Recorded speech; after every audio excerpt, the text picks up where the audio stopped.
আজকে দেশের নেতৃবৃন্দকে সঙ্গে নিয়ে জাতির যে গুরুত্বপূর্ণ দায়িত্ব পালন করতে আমরা এসেছি, আল্লাহ তার জন্য আমাদের জন্য রহমত বর্ষণ করছেন।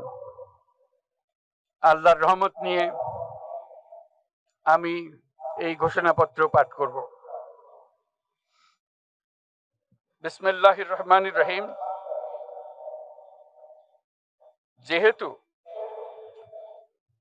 উপনিবেশ বিরোধী লড়াইয়ের সুদীর্ঘকালের ধারাবাহিকতায় এই ভূখণ্ডের মানুষ দীর্ঘ 23 বছর পাকিস্তানের স্বৈরশাসকদের বঞ্চনা ও শোষণের বিরুদ্ধে রুখে দাঁড়িয়েছিল এবং নির্বিচার গণহত্যার বিরুদ্ধে গণপ্রতিরোধ গড়ে 1971 সালে 26শে মার্চ স্বাধীনতা ঘোষণা করে